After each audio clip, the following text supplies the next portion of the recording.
Welcome to education 360 degree. आइए चर्चा करते हैं भारत और पाकिस्तान संबंधों पर।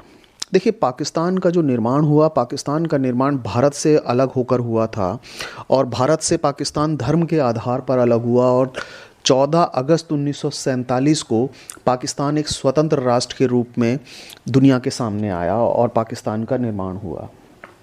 जब भारत सन 1947 में आज़ाद हुआ था तो 1947 में भारत के अंदर 565 देसी रियासतें थीं, 565 देसी रियासतें थीं। इन 565 देसी रियासतों को उस समय 3 ऑप्शन मिले थे। इन देसी रियासतों के पास पहला ऑप्शन ये था कि वो पाकिस्तान के साथ शामिल हो जाएं और पाकिस्तान का हिस्सा बन जाएं।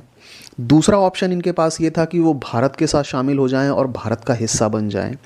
इनके पास तीसरा ऑप्शन ये था कि ये ना तो भारत के साथ शामिल हों और ये ना ही पाकिस्तान के साथ शामिल हों और ये अलग और स्वतंत्र राष्ट्र बन जाएं। और 1947 में जम्मू कश्मीर जो था, जम्मू कश्मीर एक ऐसी देसी रियासत था जहां पर राजशाही थी। यहाँ के जो शासक थे सन 1947 में, यहाँ के शासक राजा हरी सिंह हुआ करते थे और 1947 में कश्मीर की जो देसी रियासत थी, इस देसी रियासत को लेकर भारत और पाकिस्तान के बीच में लंबा विवाद चला। ये लंबा विवाद 1947 में शुरू हुआ और काफ़ी लंबे समय तक इस विवाद में काफ़ी उतार चढ़ाव आए, जिसकी वजह से भारत और पाकिस्तान के संबंध बहुत ही ज़्यादा खटास में पड़ गए, बहुत ज़्यादा तनाव में रहे हैं भारत और पाकिस्तान के संबंध। इन संबंधों पर अब हम चर्चा कर लेते हैं।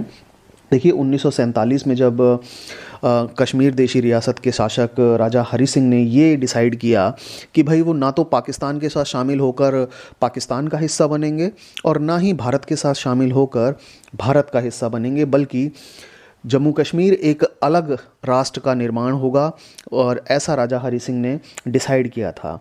और एक स्वतंत्र राज्य बनने के लिए इन्होंने ना ही भारत के साथ समझौता किया, ना ही पाकिस्तान के साथ समझौता किया, जबकि पाकिस्तानी जो लोग थे, पाकिस्तानी जो नेता थे, उनका ये मानना था कि कश्मीर, जम्मू कश्मीर जो है वो पाकिस्तान से ही संबंधित है। क्यों? क्योंकि यहाँ की जो आबादी थी वो ज़्यादातर आबादी मुस्लिम थी और यहाँ के जो लोग थे उनकी स्थिति को बहुत अलग नज़रिए से पाकिस्तानी लोग देखा करते थे और पाकिस्तानी जो नेता थे उनका नज़रिया कश्मीर देसी रियासत को लेकर बहुत ही अलग किस्म का था।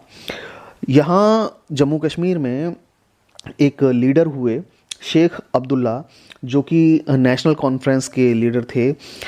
उनके नेतृत्व में उस समय एक बहुत जन आंदोलन चला और वो बेसिकली चाहते क्या थे, शेख अब्दुल्ला ये चाहते थे कि भाई राजा जो हरी सिंह हैं वो अपना पद छोड़ें लेकिन पाकिस्तान में शामिल ना हों वो।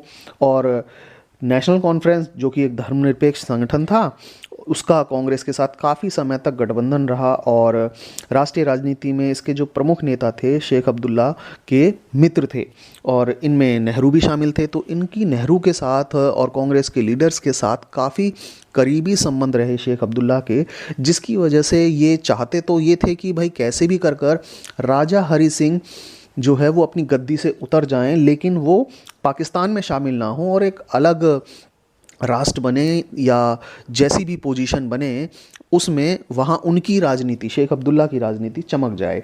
अब हुआ क्या, जैसे ही राजा हरी सिंह ने ये डिसाइड किया कि भाई हम अलग स्वतंत्र राष्ट्र बनेंगे, उसी समय पाकिस्तान ने अक्टूबर 1947 में पाकिस्तान के जो कबायली थे उन्होंने जम्मू कश्मीर की देसी रियासत में घुसपैठ करना शुरू करी। और कश्मीर की जो देसी रियासत में जब उन्होंने घुसपैठ करना शुरू की तो उस समय उस घुसपैठ का नतीजा ये हुआ कि वो काफ़ी अंदर तक जम्मू कश्मीर के घुस के चले आए थे। ऐसे पोजीशन में राजा हरी सिंह ने उन कबायलियों को रोकने का पूरा प्रयास किया, लेकिन उनके प्रयास कहीं ना कहीं असफल हुए, जिसकी वजह से राजा हरी सिंह ने भारतीय सेना से भी मदद मांगी और भारत से मदद जब मांगी तो भारत ने उनकी मदद की। और भारत ने जब ये मदद उपलब्ध कराई तो पाकिस्तानी कबायलियों को भारतीय सेना ने कहीं ना कहीं खदेड़ने का पूरा प्रयास किया और काफ़ी हद तक उन्हें कंट्रोल करने का प्रयास किया। लेकिन इस पूरे सिनेरियो में, इस पूरी सिचुएशन में हुआ ये कि जो पाकिस्तानी कबायली थे वो कश्मीर की देसी रियासत के काफ़ी अंदर तक आ गए थे और काफ़ी अंदर तक उन्होंने कब्जा कर लिया था, जिसे हम आज अगर जम्मू कश्मीर का मैप देखें, जिसे हम आज पाकिस्तान ऑक्यूपाइड कश्मीर पीओके के नाम से जानते हैं, पाक अधिकृत कश्मीर के नाम से जिसे हम जानते हैं, वो वही हिस्सा है जिसे कबायलियों ने 1947 में अपने कब्जे में ले लिया था। लेकिन इस समय जब राजा हरि सिंह ने हेल्प मांगी और भारत ने जब सैन्य मदद की, इसी बीच में भारत की जो सरकार थी, उस भारत की सरकार ने महाराजा हरि सिंह से भारतीय संघ में विलय पत्र पर जो दस्तावेज़ था, विलय पत्र, उस पर सिग्नेचर करा लिए। और एक बात ये भी उन दोनों के बीच में उस समय एग्री हुई कि जैसे ही स्थितियां सामान्य होंगी, स्थितियां सामान्य होने पर जम्मू कश्मीर की जो जनता है, जम्मू कश्मीर की जनता से जनमत संग्रह कराया जाएगा कि वो भारत के साथ शामिल होना चाहते हैं या नहीं होना चाहते हैं। और इस तरह से जम्मू कश्मीर के साथ ये विलय पत्र सिग्नेचर हुआ और जम्मू कश्मीर ने भारत के साथ अपना विलय पर सहमति दे दी थी। और इसी दौरान सन 1948 में जब मार्च में शेख अब्दुल्ला जम्मू कश्मीर राज्य के प्रधानमंत्री बने थे, तब वहाँ पर देखें, प्रधानमंत्री मैं यहाँ इसलिए कह रहा हूँ क्योंकि जो जम्मू कश्मीर राज्य था, वहाँ सरकार के मुखिया को उस समय जो हमारे यहाँ जैसे स्टेट्स के अंदर सीएम होते हैं, इसी तरह से वहाँ जो स्टेट का सीएम था उसे अलग नाम दिया गया था, प्रधानमंत्री उन्हें अलग नाम दिया गया। और इसलिए मैंने यहाँ जम्मू कश्मीर के प्रधानमंत्री बनने की बात कही है कि 1948 में शेख अब्दुल्ला जम्मू कश्मीर जो स्टेट था उसके प्रधानमंत्री बने। और भारत और जम्मू कश्मीर के बीच में स्वायत्तता बनाए रखने को लेकर भी आपस में सहमति हुई और इस वजह से 1954 में राष्ट्रपति के एक आदेश के द्वारा भारतीय संविधान में अनुच्छेद 370 जो है इनपुट किया गया और इसके द्वारा जम्मू कश्मीर को एक विशेष राज्य का दर्जा दिया गया और इस स्वायत्तता को एक संवैधानिक दर्जा भी प्रदान किया गया था। इस विशेष दर्जे के हिसाब से, इस अनुच्छेद 370 के हिसाब से जो जम्मू कश्मीर था उसे स्वायत्तता तो दी ही गई, साथ ही साथ वहाँ का अपना संविधान, अपना गान, अपना झंडा अवेलेबल हुआ और साथ ही साथ उनके साथ एक पोजीशन और हासिल हुई उन्हें कि भारतीय संसद के द्वारा बनाया गया कोई भी कानून वहाँ तब तक लागू नहीं हो सकता था जब तक वहाँ की विधानसभा इस बात पर सहमति ना दे दे कि भारतीय संघ के द्वारा बनाया गया, भारतीय संसद के द्वारा बनाया गया कानून वहाँ लागू होना चाहिए। तो इस तरह से 1947 में ये जो कश्मीर की देसी रियासत को लेकर जो समस्या चली वो काफ़ी लंबे समय तक चली और जैसा कि हम लोग सभी जानते हैं कि अभी कुछ सालों तक कहीं ना कहीं धारा 370 बहुत ही ज़्यादा विवादित मुद्दा रही है। और ऐसे में Jammu and Kashmir reorganisation bill 2019 के द्वारा धारा 370 को भारतीय संविधान से हटा दिया गया है, जिसके बाद अब जम्मू कश्मीर एक राज्य ना होकर बल्कि दो अलग अलग केंद्र शासित प्रदेशों में बदल गया है, एक जम्मू, दूसरा लद्दाख। तो अब वर्तमान समय में 370 के द्वारा जो जम्मू कश्मीर का विशेष राज्य का दर्जा था वो समाप्त हो गया है और अब ये भारतीय संघ का हिस्सा है, जिसको दो अलग अलग केंद्र शासित प्रदेशों में बांट दिया गया है।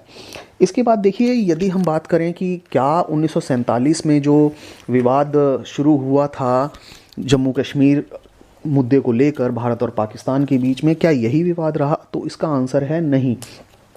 1965 में भी हमारी लड़ाई जो है वो कहीं ना कहीं पाकिस्तान के साथ हुई और उससे पहले के सिनेरियोज़ पे चर्चा कर लेते हैं। देखिए, 1960 में पंडित जवाहरलाल नेहरू और जनरल अयूब खान, इन दोनों के बीच में सिंधु नदी जल बंटवारे को लेकर हस्ताक्षर हुए थे और ऐसा वर्ल्ड बैंक की मध्यस्थता के कारण हो रहा था, क्योंकि देखें विश्व बैंक जो था उसकी मध्यस्थता से नदी जल की में जो हिस्सेदारी को लेकर चला रहा एक बहुत लंबा विवाद था हमारे बीच में कि सिंधु नदी का जो जल है उसका बंटवारा होना चाहिए।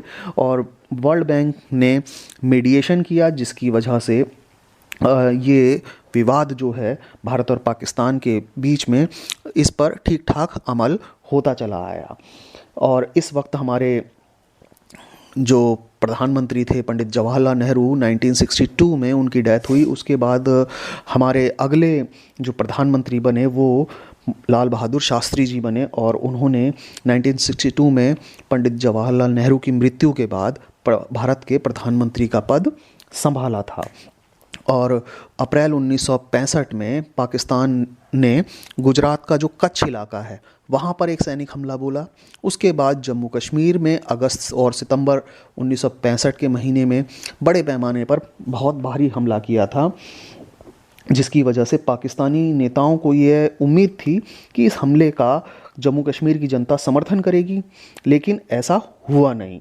ऐसा हुआ क्या, कश्मीर के जो मोर्चे थे उस पर पाकिस्तानी सेना की जो बढ़त थी उसे रोकने के लिए प्रधानमंत्री जो लाल बहादुर शास्त्री जी थे हमारे, उन्होंने पंजाब की सीमा की तरफ जवाबी जो हमला था उसे करने का अपना आदेश जारी किया। और दोनों देशों के बीच में एक बहुत संघर्ष हुआ, बहुत ज़्यादा घनघोर लड़ाई हुई, और भारत की जो सेना थी बढ़ते हुए लाहौर के काफ़ी नज़दीक तक 1965 में पहुंच गई थी। लेकिन देखिए, जैसा कि आप सब जानते हैं, आप सब इस बात से अवगत हैं कि लड़ाई झगड़े से कभी किसी का भला नहीं हुआ है, और ना ही इस लड़ाई में भारत का भला होने वाला था और ना ही पाकिस्तान का।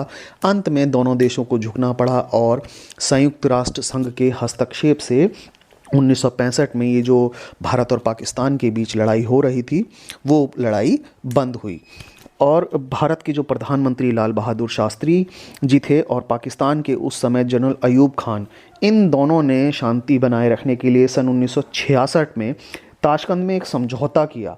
और ये ताशकंद समझौता बहुत ज़्यादा विवाद का विषय रहा है, क्योंकि ताशकंद समझौते के दौरान ही हमारे प्रधानमंत्री लाल बहादुर शास्त्री जी की मौत हुई थी, और उस मौत की वजह से भारत और पाकिस्तान के जो संबंध थे वो कहीं ना कहीं थोड़ा सा गड़बड़ाए भी थे। हालांकि 1965 की जो लड़ाई थी उस लड़ाई में भारत ने पाकिस्तान को बहुत ज़्यादा सैन्य क्षति पहुंचाई थी, बहुत ज़्यादा उसका नुकसान किया था। लेकिन ऐसा नहीं है कि सिर्फ उसमें पाकिस्तान का ही नुकसान हुआ था, भारत को भी काफ़ी कठिन आर्थिक जो स्थिति थी उस आर्थिक स्थिति से लड़ना पड़ा, और बहुत ज़्यादा बोझ भारतीय अर्थव्यवस्था पर भी पड़ा था। भारत और पाकिस्तान के बीच जब 1965 की लड़ाई हुई तो उसके बाद भी भारत और पाकिस्तान के संबंध बहुत ज़्यादा स्मूथ नहीं चले हैं। भारत का जो पाकिस्तान के साथ तनाव भरा संबंध था वो लगातार जारी रहा। देखिए, हम बांग्लादेश युद्ध पर चर्चा करेंगे 1971 पर, लेकिन उससे पहले हम ये जान लेते हैं कि जो भारत से अलग करके पाकिस्तान बनाया गया था उसमें अलग करने का जो मुद्दा था वो धर्म था। और भारत में उस समय सबसे ज़्यादा मुस्लिम आबादी जो आज हम पाकिस्तान देखते हैं उस क्षेत्र में थी, और दूसरा आज जिसे हम बांग्लादेश के नाम से जानते हैं उस क्षेत्र में मुस्लिम आबादी बहुत ज़्यादा हुआ करती थी। और इन दोनों ही इलाकों को भारत से अलग करके एक नए राष्ट्र पाकिस्तान का निर्माण किया गया था, जिसे हम आज पाकिस्तान कहते हैं। ये उस समय पश्चिमी पाकिस्तान हुआ करता था 1947 में, 1971 से पहले, 1970 से लेकर 1947 से लेकर 1971 के बीच में। और जिसे हम आज बांग्लादेश कहते हैं ये सन 1971 से पहले पूर्वी पाकिस्तान के नाम से जाना जाता था। देखिए, 1970 में जब पाकिस्तान के जो आम चुनाव हुए उस समय एक बहुत बड़ा संकट पाकिस्तान के सामने आया, और पाकिस्तान के ये पहले ऐसे आम चुनाव थे जहां पर जो चुनावों के नतीजे आए वो बहुत ज़्यादा बाइफरकेटेड थे, बहुत ज़्यादा अलग किस्म के थे। यहाँ जुल्फ़िकार अली भुट्टो की एक जो पार्टी थी उनकी पार्टी पश्चिमी पाकिस्तान में जीती, और शेख मुजीबुर रहमान की जो पार्टी थी अवामी लीग, वो पूर्वी पाकिस्तान में उसने कामयाबी हासिल की थी। अब देखिए, यहाँ हो क्या रहा था, पश्चिमी पाकिस्तान के जो लोग हैं उनकी भाषा, उनका कल्चर बिल्कुल मुस्लिम कल्चर से मिलता जुलता था, लेकिन उन लोगों का ये मानना था कि जो पूर्वी पाकिस्तान के लोग हैं वो मुस्लिम कल्चर से उनका कल्चर मैच नहीं खाता है, उनकी भाषा मैच नहीं करती है, जिसकी वजह से कहीं ना कहीं जितनी पाकिस्तान की सरकारें निर्मित हुई 1947 के बाद, उन्होंने बहुत भेदभाव किया पूर्वी पाकिस्तान की जनता के साथ। ज़्यादातर डेवलपमेंट का पैसा, ज़्यादातर डेवलपमेंट पर, विकास पर ध्यान देने वाले जो कार्य थे वो सारे के सारे पश्चिमी पाकिस्तान में हुए और पूर्वी पाकिस्तान को पिछड़े हुई नज़रों से देखा गया, जिसकी वजह से पूर्वी पाकिस्तान के जो लोग थे वो कहीं ना कहीं नाखुश थे। और जब इस तरह से वो नाखुश थे, दोयम दर्जे का उनके साथ बर्ताव हो रहा था, तो इस बर्ताव का उन्होंने विरोध भी किया। और पूर्वी पाकिस्तान की जो जनता थी, इस जनता ने पार्टी को वोट ही नहीं दिया। जुल्फ़िकार अली भुट्टो सिर्फ पश्चिमी पाकिस्तान में ही विजय हासिल कर पाई और इन्होंने पूर्वी पाकिस्तान में एक जो लीडर रहे शेख मुजीबुर रहमान, इन्होंने अपना लीडर समझते हुए, इन्होंने अपने दुख दर्द बांटने के लिए, एक नई सरकार बनाने के लिए मुजीबुर रहमान को कामयाबी दिलाई थी।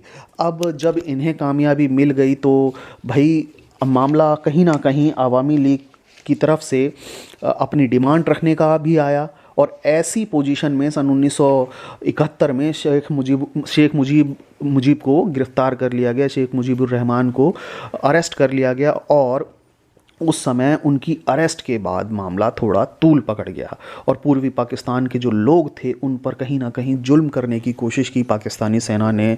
उन्हें उनकी जो डिमांड्स थी, उन डिमांड्स को दबाने का प्रयास किया। ऐसी पोजीशन में अब मामला कहीं ना कहीं धीरे धीरे कर ऐसी राह पकड़ता चला जा रहा था जिससे धीरे धीरे कर विवाद बढ़ना शुरू हुए। और इसी की जवाब में, इस जो जुल्म कर रही थी पाकिस्तानी सेना, इसके जवाब में पूर्वी पाकिस्तान की जनता ने उस इलाके में, जिस इलाके में पूर्वी पाकिस्तान में वो रह रहे थे, बांग्लादेश को पाकिस्तान से आज़ाद कराने के लिए ही संघर्ष छेड़ दिया। यानी एक तरह से गृह युद्ध की स्थिति बन गई जब जनता अपनी ही सरकार के खिलाफ अपनी आज़ादी के लिए लड़ाई लड़ने लगी। इसकी वजह से सन 1971 में ना लगभग ये मानिए 80 लाख से ज़्यादा शरणार्थी बॉर्डर क्रॉस करके भारत के अंदर भी आए। और ये सारे के सारे जो शरणार्थी थे पूर्वी पाकिस्तान से भागकर भारत के जो नज़दीकी इलाके थे उन इलाकों में घुसे। और इसी दौरान भारत ने बांग्लादेश का जो मुक्ति का जो आंदोलन था, उसकी आज़ादी का जो आंदोलन था, उसमें हर प्रकार से अपना नैतिक समर्थन दिया। इसके अलावा आर्थिक सहायता भी दी। और इस दौरान जब भारत ने बांग्लादेश के लोगों को सपोर्ट करना शुरू किया था, तब पाकिस्तान ने ये बात कही कि भाई कहीं ना कहीं भारत जो है पाकिस्तान को तोड़ने का प्रयास कर रहा है, भारत उसके अंदरूनी मामले में कहीं ना कहीं हस्तक्षेप कर रहा है। और जब इस तरह से मामला चलना शुरू हुआ तो पाकिस्तान की जो जनता थी, बांग्लादेश की जो जनता थी, पूर्वी पाकिस्तान की जनता, उसने पाकिस्तान से मुक्ति का आंदोलन काफ़ी तेज किया। लेकिन इसी दौरान देखिए एक अमेरिकी जो राष्ट्रपति थे, राष्ट्रपति रिचर्ड निक्सन, उनके एक सलाहकार हुआ करते थे उस समय 1971 के आसपास, हेनरी किसिंजर। उन्होंने 1971 के जुलाई में पाकिस्तान होते हुए चीन का एक चुपचाप दौरा किया था।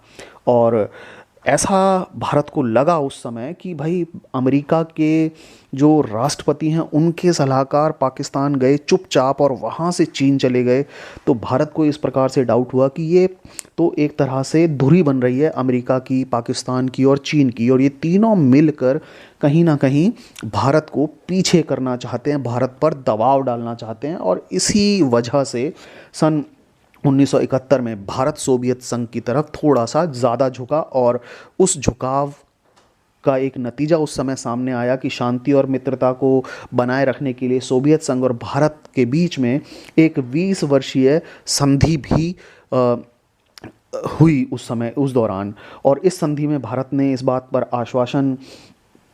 को इस बात का आश्वासन मिला सोवियत संघ की तरफ से कि यदि हमला होता है पाकिस्तान की तरफ से जिसमें अमेरिका या चीन शामिल हुआ, तो कहीं ना कहीं सोवियत संघ भारत की पूरी तरह से मदद करेगा। और देखिए ये जो तनाव का दौर था, ये तनाव का दौर बहुत ज़्यादा तेज़ होता चला गया।